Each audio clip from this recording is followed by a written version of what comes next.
தித்திக்கும் திங்கள் அழகு தமிழ் கவிதை கழகத்தின் காலை வணக்கம். உங்கள் அனைவருக்கும் மனதின் மகிழ்வலையை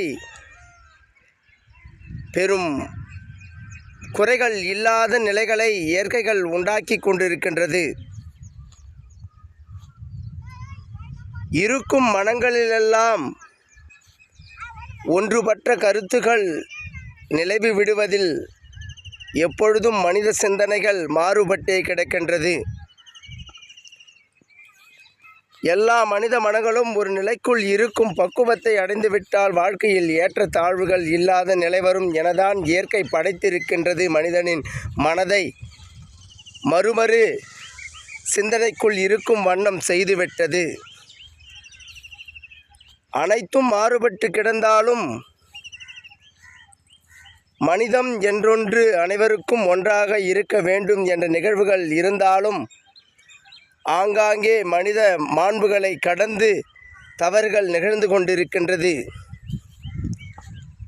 இந்த தவறுகளுக்கெல்லாம் சரியான தீர்வுகள் தண்டனைகள் கிடைக்க பெற்று கொண்டிருக்குமாயின் மனிதன் தன் போக்கில் இருந்து நல் பாதைக்குள் பயணிக்கும் நிதர்சனத்தை உணர்ந்து நடப்பவர்களாக தன்னை உருமாற்றிக் கொள்வார்கள்.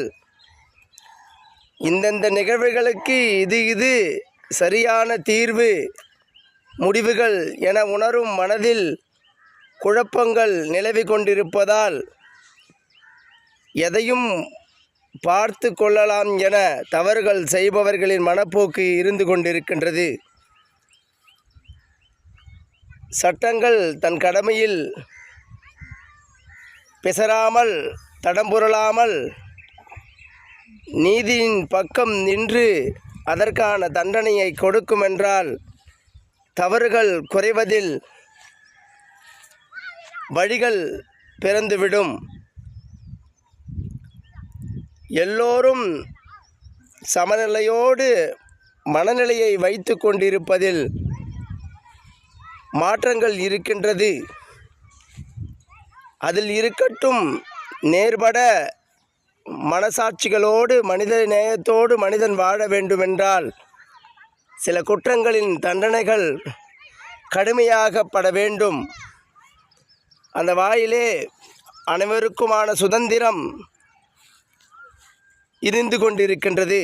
அதை உறுதி செய்யும் நிரந்தரமாக அதை உறுதி செய்யும் அரசாங்கம் இங்கு உருமாற வேண்டும். அதன் வழியே வாழ்க்கை